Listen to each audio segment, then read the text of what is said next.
Hey guys, it's Bina, and today I want to go over the Hydrahedron build guide for the Runemaster. This video is sponsored by me. I want to give a quick shout out to Maxroll.gg, which I recently joined the team for last Epoch alongside Lizard, Volca, Lone Star, Tarek, and myself. So I'm super happy and super excited to be bringing my expertise of last Epoch and what I can bring to the table alongside all of these great content creators and friends of mine. I cannot be more excited about joining this team.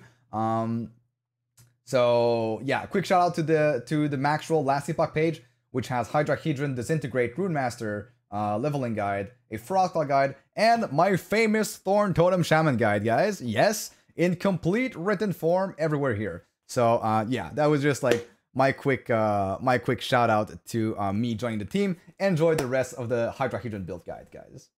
So patch 0.9.2 just dropped, introducing a new mastery called the Runemaster, which his fantasy class skill is Runic Invocation. It's a combination of 3 different runes that, depending on the skills that you cast, you accumulate the runes corresponding to the element, fire, cold, or lightning. And Hydrahedron is the lightning, fire, fire invocation, and it is the most damaging invocation at the moment in the game. So that is why I decided to make a build around that. It also has access to a very special unique, which other invocations do not have access yet. So there aren't that many uniques specifically tailored to every and each invocation, but this one has one, and this is why it's so powerful at the moment. It benefits from plus levels to Runic Invocation, fire penetration. It have a chance to cast on kill as well. So you cast one whenever you get a kill with a fire skill. It has a chance to cast another Hydrahedron. It has increased area, and the most important of all is that it increases its cast rate up to 54%. So the cast rate will essentially be another more multiplier on your damage. Basically, not only this is the most efficient invocation in terms of damage because you just cast it once. It has very good damage effectiveness and it shoots like 10 projectiles or so. Yeah, so it stays in place, automatically shoots anything in its range, basically like a regular Hydra skill in any ARPG, except that it is a prism firing lobing fireballs instead. That is the reason why this is so powerful. There is another very good unique based around this. It's called Fundamental Criterion. This one is good for any invocation that you want to deal damage with. The main benefit of this is that you get 3% more damage per attunement for invocations with Ra as their second rune, Ra being the fire one. So this is one that we are going to be scaling. So the more attunement you get on your gear, the more damage you get on your invocation. And this scales with like the quality of your gear. So this is pretty much what we asked for. We wanted a way to scale damage even further. If you play your character for like multiple 100 hours, tens or thousands of hours, if you get perfect gear with like tier 7 attunement everywhere, you'll have more damage than someone that just has tier 5, right? And you'll have quite a bit more because this will multiply a more multiplier of damage. So let's get right into it. We'll go over the skills, the passives, the gear, and everything you need to know to be successful with the Hydrahedron build. So let's go over the skills first. We have Runic Invocation, which is our main damage skill. We have Flame Rush, which is our movement ability. And we'll see that we will be able to proc our main skill via Flame Rush a little bit later. We have Frost Wall, which is basically a support skill, giving us access to Flame Ward and a bunch of other things. Also boosting our damage. We have Rune Bolt, which is the way that we regen our mana. And we have Flame Ward that gives us incredible tankiness. So there are multiple ways that you can build these different skills. So we'll go over the way that I did, and I'll talk about the other options that you have as well as we go through the build guide. So Runic Invocation at first doesn't seem like it have a lot of more multipliers. You have Elemental Pen here, you have more damage per rune consumed here, and you have more damage per type of rune there. That is pretty much all the more multipliers that you have at the moment, but there's a very good one here that you need to understand. It is called Runic Energy, alongside Copy Scroll, and in this case we're using Power Core. What this does is every second you go without casting an invocation, you gain a stack of runic energy. So you get 1 every second, right? And then when you cast one, you consume all of them to gain some bonus damage and to gain a chance to repeat per energy. So you want to gather as much energy as possible. And as you can see, we get about 7 or 8, like between 6 and 8 energy average per cast of Runic Invocation that we do via Flame Rush. And so we have a chance for our invocation to be repeated. So that would basically double cast it. And you would see 2 stacking Hydrahedrons on top of each other, shooting fireballs, basically doubling your damage. So if you get up to 8, that is kind of like an 80% more damage multiplier for getting access to these nodes here. Rune Power Core works when you have 3 runes and your combination of runes change, you gain runic energy. This is why if you want to benefit the most out of this node, you want to do your Flame Rush, proc your invocation, do 3 times Rune Bolt, and then cast Flame Rush again to proc your Flame Rush again to get your Runic Invocation to proc, and then you'll have about between 6 and 8 runic energy. So you will very, very often cast 2 Hydrahedrons instead of 1. So this is a very important thing to know how it works, and yeah, basically to make sure that you make the most benefit out of this. And then we're just grabbing some regular spell fire damage with raw runes because you know, we are using a fire skill. There are other things that you could get. Oh, we're also getting the spell damage and the cast speed with the buff after we're finished casting our Runic Invocation to help with the cast speed of Rune Bolt, which is kind of low. You could go for more area here if you wanted, and you can also go for so we have Scrivener's Haste, which is basically a way to gather runes faster while channeling, and we're channeling Flame Rush. So this is kind of like a personal choice as to if you want to put 0, 1, 2, or maybe even 3 in this. You just have to like test around with it, especially with how the game works and like the game engine. Like gathering your ticks for the runic invocations can be kind of weird, as you will see here. All right, so here we are in game. As you can see, whenever I'm using Flame Rush, the longer I hold it, the more runes I'm getting for Runic Invocation. And so what that node does, right? What this node does here is it makes you gain the runes faster. I'd rather have it low because I can hold it a little bit longer and then gather 2 runes. Or I could go and just do a very quick Frost Wall and like you double click your Flame Rush and then you only gain 1. Because and you can still cast your invocations.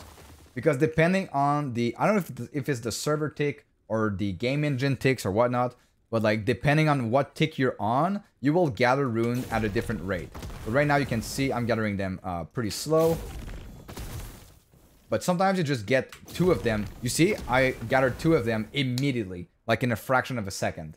So you need to know how to manipulate this and be aware of this so that you're not basically never casting your correct invocation and you're wondering why your build does not work, right? So there are 2 ways that I do it usually. There is either the, I cast my Frost Wall, I do a couple of Rune Bolts, and then I go through my Frost Wall, right? And I'm casting it. Or I can also do like Rune Bolt, and then you do, if you don't want to go like a very long distance to cast your invocation, you could just do Rune Bolt, and then you go Frost Wall, and you double click on your Flame Rush. This will basically enable you to have like shorter distances for your invocations and have more control over where your character lands at the end, right? Because sometimes, like, if you go against the wall, you will automatically stop and you might not be able to get it. So on a very limited arena like this, right, you would probably just want to double click so that you're sure that you also get your invocation and not mess it up. Because it's pretty easy to mess this up if you don't if you don't know what you're doing. All right, so next up we have Flame Rush here. We're using Flame Rush for a couple of different things. We're getting mana efficiency and cooldown recovery speed with Flame Rush. We're not getting the effect of the uncapped fire res. We don't care about that. Like you could, but like I don't think it's worth investing so much into fire res to double these effects. you're getting less damage. Oh, first of all, let's talk about Flame Rush. Flame Rush, while you're Flame Rushing, right, you're getting 40% less damage taking during Flame Rush. This is incredibly powerful, making you able to tank the Tier 4 Jolra era explosion super easily without too much investment, right? You get less damage taken here, doubled against dots. You also get the buff persists after Flame Rush. As we can see here, it does not persist for very long. Even if you hold it for a very long time, as you can see, you lose it like a fraction of a second after. So it's basically, I am considering removing these points, but for the moment, I still keep them, you know, just for like that extra second of damage reduction that you're getting. You get a ward per second, a burst of ward after Flame Rush. Your most important one here, you're getting Epilogue. What Epilogue does is that it casts your invocation with an increased mana cost after using Flame Rush. There is currently I don't know if it's a bug or something like that, but even if you have enough mana to cast Flame Rush and your Runic Invocation with the cost increased from this node, you can't cast it if you're exactly at the mana cost or like even just a little bit above. You have to be like significantly above. I don't know what's the exact threshold, 10, 20 mana, I don't know. But yeah, I've seen some reports and I've experienced it as well, that having enough mana for Flame Rush and for Runic Invocation, you're still not able to cast it. So it's important to like stay aware that you need to have like a very healthy mana pool to be able to play around this playstyle. So that's why we're taking this. You're getting Frenzy on exit. This is only travel nodes to go to the Fire Shred stacks on pass-through, and then you get Ward per Ignite on enemy pass-through. And we're not dealing damage with Ignite, so this is just like a little bonus. As you will see, we'll be stacking a little bit of Ignites on enemies, so like just any Ward that we can gain is a benefit for us, basically. The next one that we're going to use is going to be Frostwall. Frostwall is going to be converted to fire so that we can get the Brand of Trespass on enemy pass-through. So as you get the Brand of Trespass, this also means we're going to see that this is going to work well with one of our passive that we're using, Celestial Doom. You're going to get Ward versus branded enemies, and you're going to get more spell damage against branded enemies as well. That's the main reason why we're using that. We are getting Fire Shred via the Frostbite ones here. So if you cast this on a boss, for example, you'll get all of your Fire Shred. You're getting some more damage to buff, some more damage to chilled enemies here. You are getting a Element Cleanse when you go through your wall. You're getting damage per second. If you go through a Frost Wall and your next direct Runic Invocation cast within 5 seconds is empowered, there is a bug currently with this one that it does increase the damage of the invocation that you're using, even though you're proccing it via Flame Rush. So keep that in mind. This doesn't really matter for the build. Like the build will do fine even without this, but currently it's a bug and it should only work on direct cast. So keep this in mind. If in a future patch where they do some bug fixing, you will see your damage go down if like you're using this node here. And then you have Prepared Wards, which you now cast Flame Ward whenever you go through your Frost Wall, right? So Flame Ward gives us a bunch of stuff like mana regen, 100% mana regen. This is basically just to feel good. There are other things that you could get. You could get like 1000 armor here. You could get well, you can get a 250% increased fire damage here. You could get haste permanently with this. You can get some ward. You can get some other ward here. You could get even like cast Flame Ward when stunned. So every time you go through your Frost Wall, basically you get a Flame Ward casted on you. And if you ever get stunned, you get another free Flame Ward because this does not consume your charges of Flame Ward that are on your action bar. So yeah, this is very powerful. And the regular, you know, less hit damage taken and less elemental damage taken here. So there are a couple of things you can do with Flame Ward. This is how I have it set up for the moment. Feel free to mess around with this one. And then you have Rune Bolt here. On Rune Bolt, it's basically our mana generator. and the way that we're getting our lightning rune for Runic Invocation, because I want to remind you, we're using the lightning fire invocation, Hydrahedron. So we're converting every single bolt to lightning. We are getting all of the extra projectiles, and all of these will auto-target enemies. So the auto-targeting is not perfect, but as long as you're kind of facing towards an enemy, it will go on him, and you will always hit something, right? So why is it very important to hit something? It's because we want to get these buffs here, right? We want to get the mana gain when we're hitting at least one enemy. So we always getting 12 mana back with this. And then you also want this, right? You get Rune Weave stacks every time you're hitting enemy, up to 3. So we get 12 mana regen, mana spent against ward. And you also get this thing here, which gives you more LA damage over time per stack of armor shred on the target, up to a maximum. You could go for the armor shred here, but I decided to go that we don't need it because we're getting armor shred on our gear anyway. So yeah, so this is why we're getting this. So this is not only for Rune Bolt. The stacks of Rune Weave give you more LA damage, no matter the skill that you're using. So it's not only for Rune Bolt. This will work for your invocation. So that pretty much covered the skills. Now let's go into the passive tree. On your mage tree, we're getting some regular things. Fire, lightning, intelligence here. Some damage. We're getting some cast speed here. And we are getting some crit chance and some crit multi. I'll show you very soon how we're capping our critical strike chance super easily with this class. We're grabbing a couple of nodes in the sorcerer tree, which are cast speed. This is a very efficient cast speed node for 5% per stack that you're getting. So 25% for 5 points, super efficient. We're getting 8 intelligence here, and increased spell crit per intelligence, 3%. So basically, this is how we're capping our critical strike chance for our increased crit, and I'll show you how we cap our base crit afterwards. Spellblade, you could go for this node here if you're missing some LA res early on, but how I have it set up, I don't use it. On the Runemaster tree, this is most likely one of the best trees they have ever released. You're getting some cast speed here. You're getting some intelligence and ward gain on direct spell cast. You're getting a little bit of ward per second here with 60 intelligence. We're getting 32 ward per second, which is, like a little bonus here. Intelligence with a catalyst and bonus damage from crits with a catalyst reduced. So they introduced a new affix with this patch, which is reduced bonus damage from crits with a catalyst. Well, not with a catalyst, just reduced bonus damage from crits. You can get this on your gloves, on your boots, on your belt, on your body armor, on your helm. There are multiple places where you can get it, and this is kind of like another way to cap critical strike avoidance. So I really like this one. That's why I'm using it here.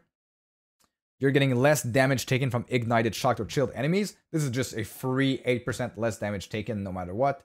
And this is the best node for this build. Never late. Critical strike chance on the next spell plus 12%.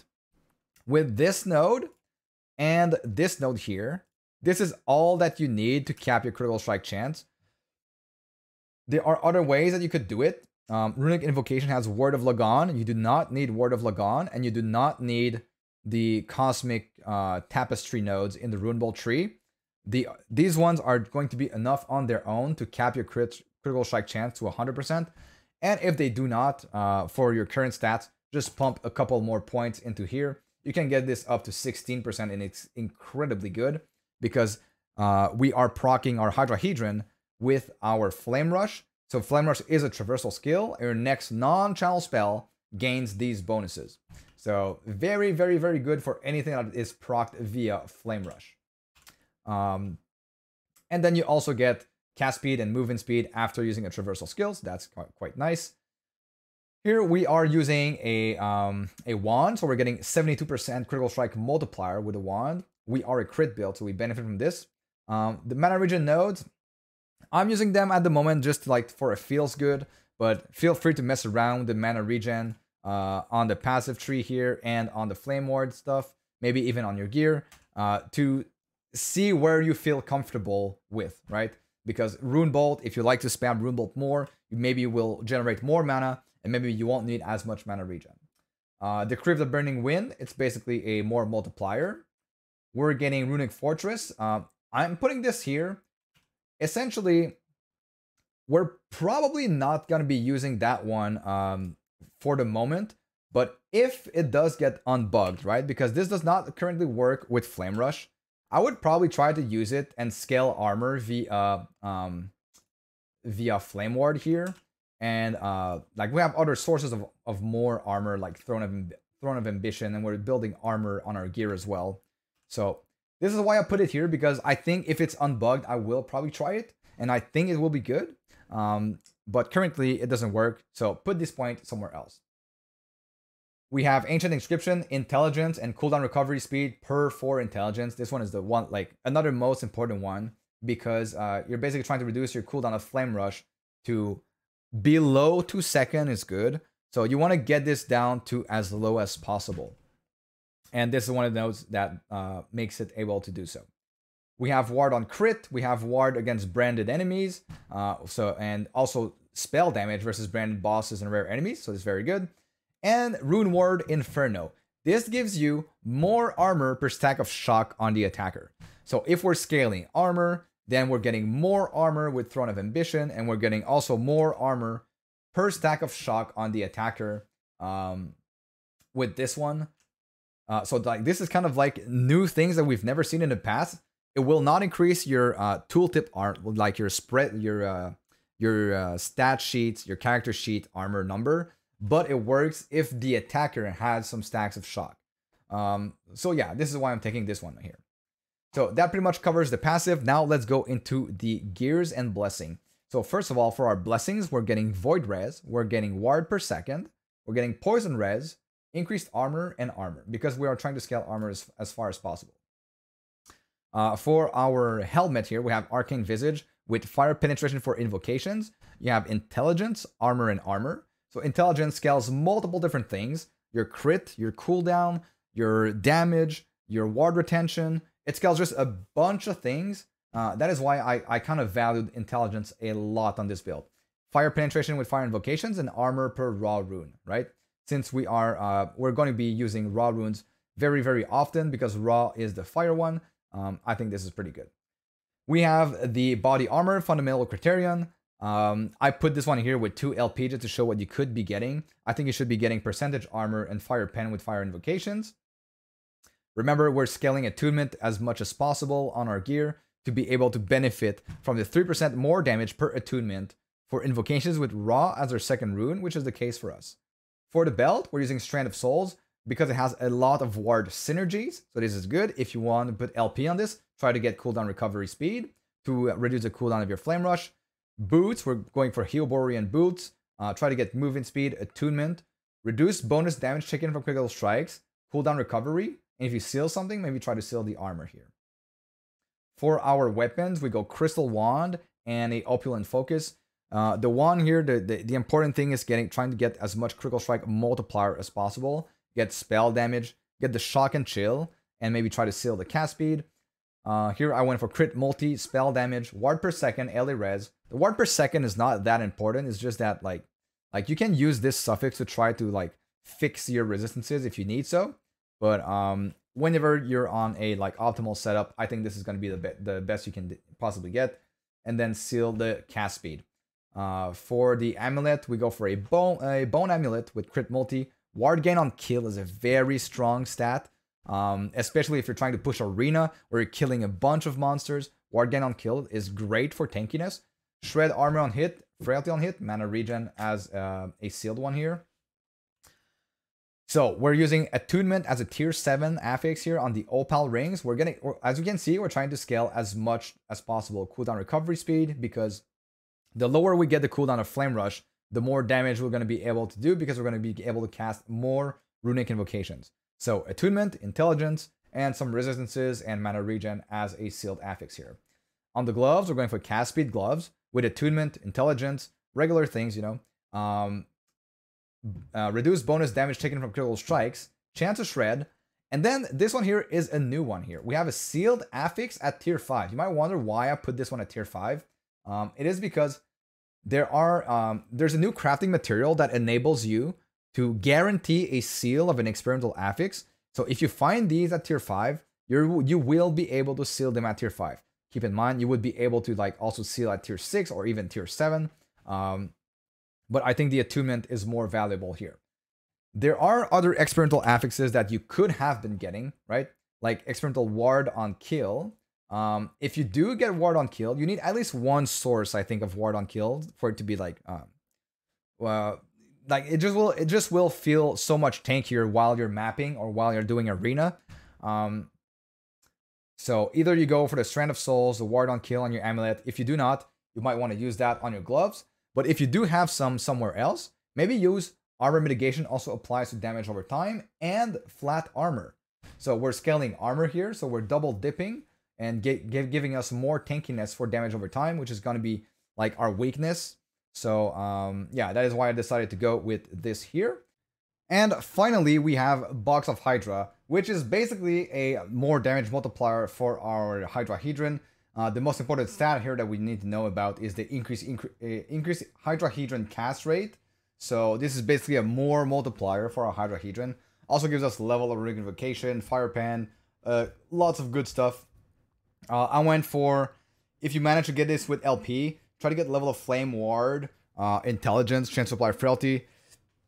The most important ones are obviously your prefixes, because your suffix you're already getting a Frailty here, but like there's not a very good one that you can get as a suffix, except if like you manage to get something that fixes your resistances somewhere, then you can manage without it. Instead of intelligence, or even instead of increased level of Flame Ward, you can go for critical strike multiplier, basically.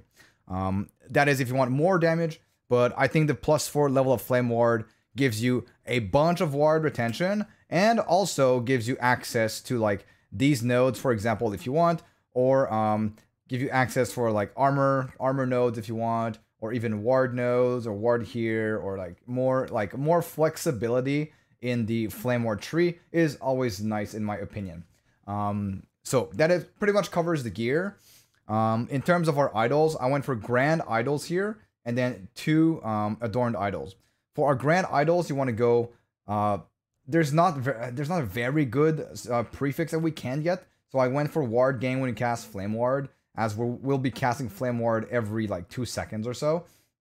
So yeah, ward gain when you cast Flame Ward, and increased fire damage. Effect is doubled if you have at least 300 maximum mana. As we can see, we're attunement stacking, so we're getting a big mana pool very easily by doing so. Adorn Arcane Idol with ward retention and increase chance to gain Lightning Aegis on hit when we are hit. So this is not a very high chance to gain Lightning Aegis, but Lightning Aegis is a very significant damage reduction stat, which gives you 25% less damage taken. So if you do proc this, then you get another big burst on top of everything else that gives you damage reduction, and Throne of Ambition for the more fire damage, and the more armor per stack of ambition as well. So that is what we went for this. All right, now that pretty much covers the entire build guide. Let's talk a little bit about the synergies you can have if you're playing with party members. So basically the most obvious one here would be getting Flame Ward on any ally pass through.